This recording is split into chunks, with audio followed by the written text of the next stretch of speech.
So I recently made a video on one-star reviews of my favorite books, and the book I chose this time around was Treasure Island, and it was interesting because as I was looking through the one-star reviews, the bulk of them, of course, by no means exclusively, but the bulk of them came from women, and that got me thinking. Hello, everybody! Welcome to and welcome back to my channel, Book Time with Elvis, with me, Mark.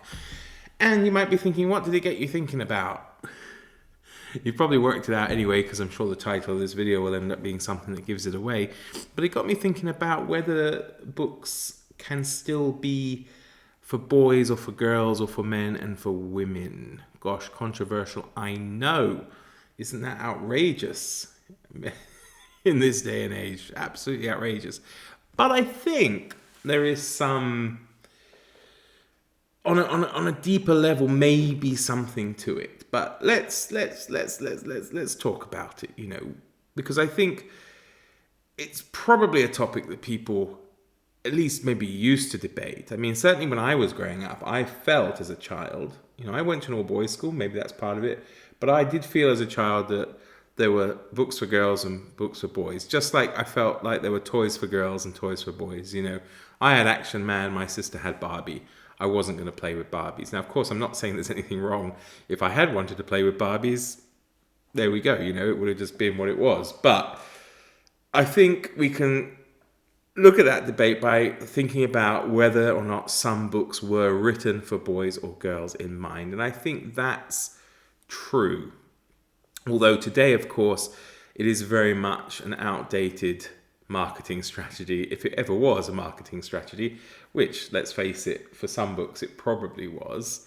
I mean, there were whole literary branches dedicated to boys' own adventures or girls' stories, but of course the underlying factor of them was very much dividing the themes along lines of what men and women or boys and girls were expected to do. So, of course, in the Victorian era, the boys' own stories would all be about empire building and adventure.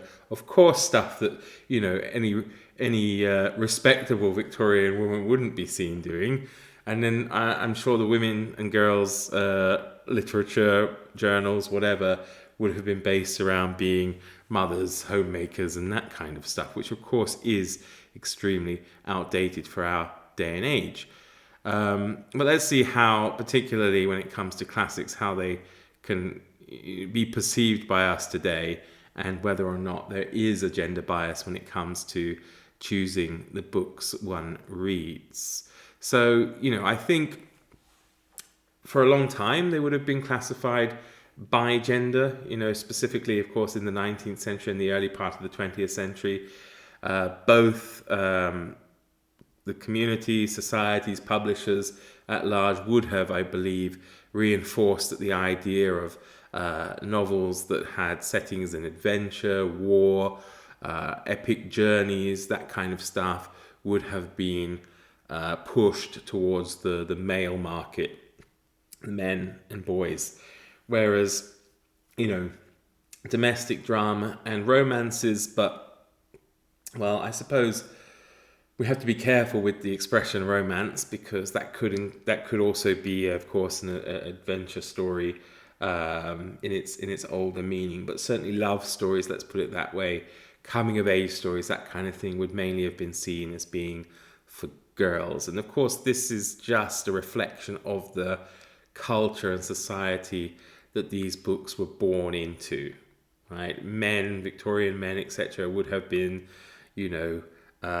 seen as adventurous and physically active, taking part in all sorts of different sports. While, these are all, of course, massive generalizations. I mean, there are plenty of amazing female explorers, from, Mary Kingsley to Gertrude Bell, of course, right? So I'm not saying this is exclusive, but it's a generalization. Whereas women, of course, would have been seen as, being more emotional, in touch with their feelings, and their lives centered more around the home. Is that fair to say? I think it is.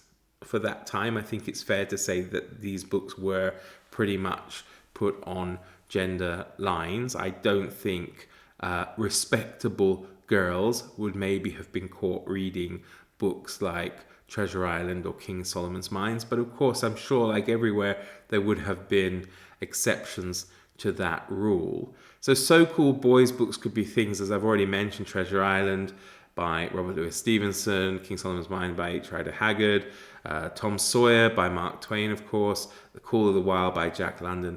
These stories of adventure, survival, treasure hunts, and of course ever-present dangers would have been specifically targeted at boys because, of course, they focus on manly themes, in inverted commas, manly themes such as bravery, action, exploration, etc., which has typically and traditionally been seen, I think, as the preserve of the male gender. Now, that, of course, is nonsense when it comes to the fact that we can point to many examples where we see female bravery, female action, and female exploration. But it was not, I think, something where society and the ruling elite, which would, of course, have been male mostly, would have wanted to encourage amongst female readers. So there's no reason, of course, on earth why girls couldn't, can't, didn't, and don't love a good adventure story too, right? And many female readers probably have enjoyed these books and stories throughout the time they were published, but it's just interesting to me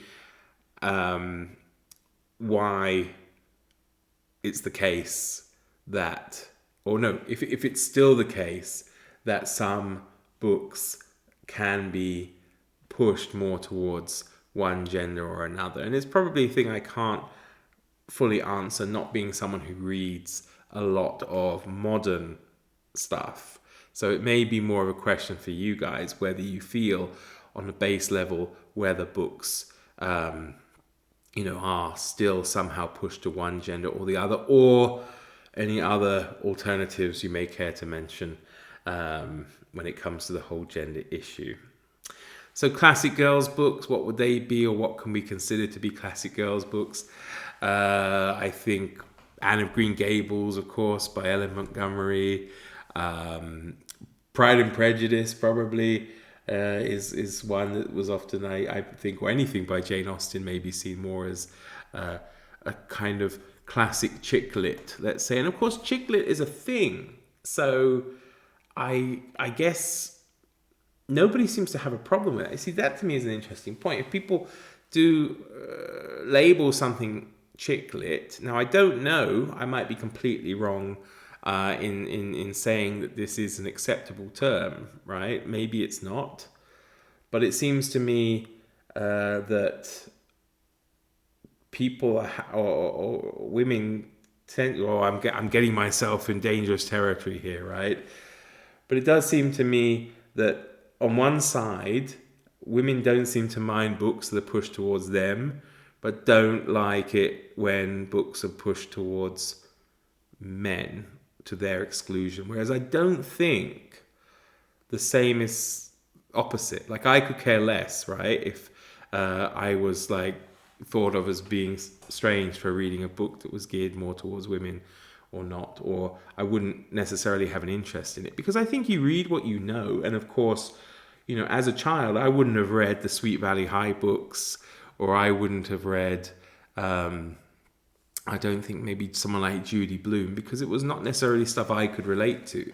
A girl going through the changes and trials of puberty was not something that me as a boy of the same age would have really understood or gotten into. Now, that doesn't mean that some boys maybe would have got into that, but me personally not. So I guess I didn't really have, and I don't really have necessarily an image of it. Of course, I feel everybody can read what they want to read, but it doesn't necessarily mean that on some level these books aren't geared towards one gender or another.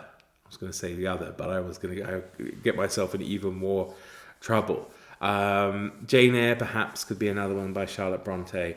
The themes of these books, of course, exploring emotions, complex relationships, personal growth, that kind of thing, with strong female characters.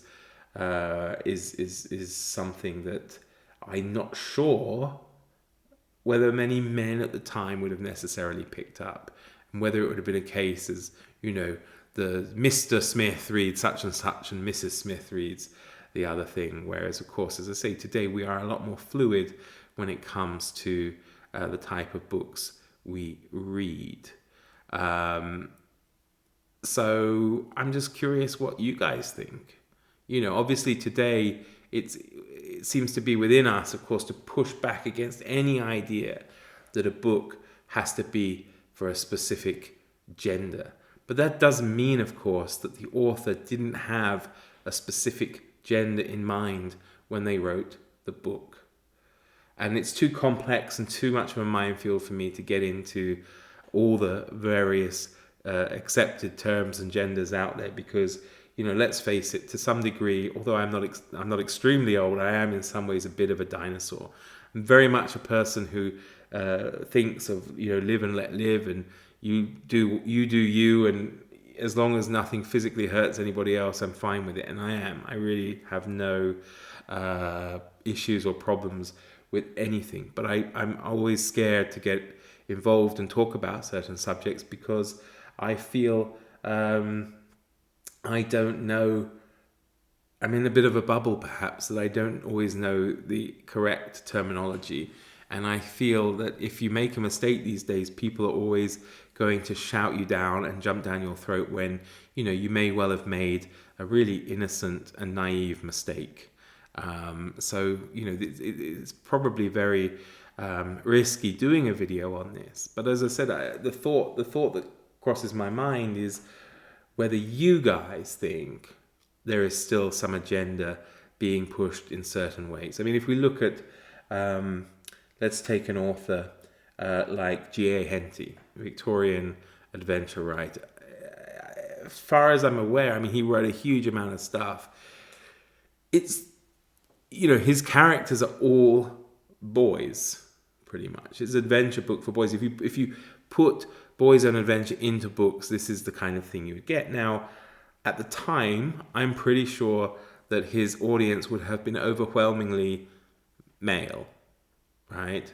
Now, today, we don't care. You can read whatever you want.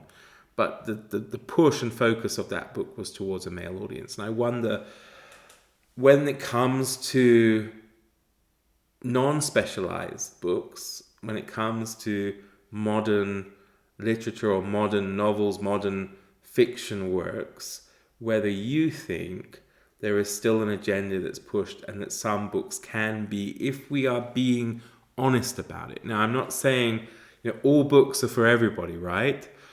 But there's still the audience that the author had in mind. Does that make sense to you? I hope it does.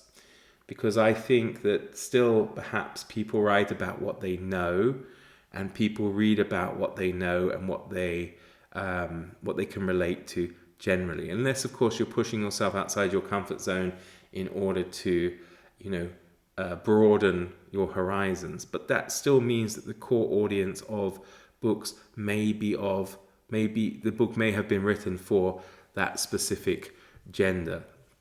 And whether or not it is problematic today, and what you think about it.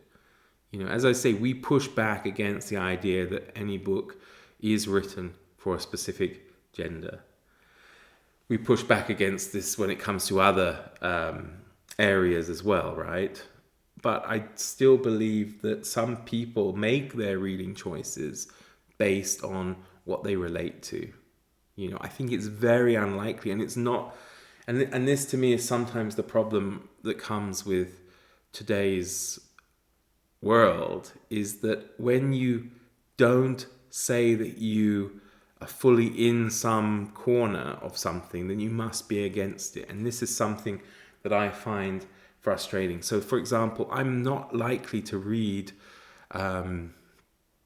maybe gay literature. One, because I'm not gay. It doesn't mean I have anything against it or any problem with it, or and if someone said to me, hey Mark, here's this great book about a gay love story, I really recommend you read it, then I would do it, because I would trust that person to give me a recommendation, and they must see something that appeals to me. But I think with so much out there to read, I do veer more towards what I know and what I understand and what I can relate to. And of course, in something like this, it's something I can't relate to.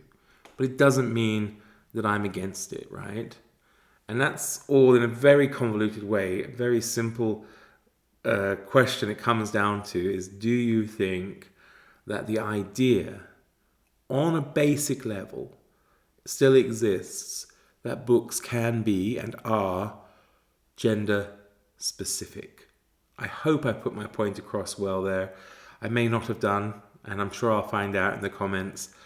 But I wonder, as I say, what if they are, and what you, my wonderful audience, think about it by letting me know in the comments below, or by all means making some kind of response video, giving some examples as well where you think, there are, of course, and there always have been books that appeal to all genders, right?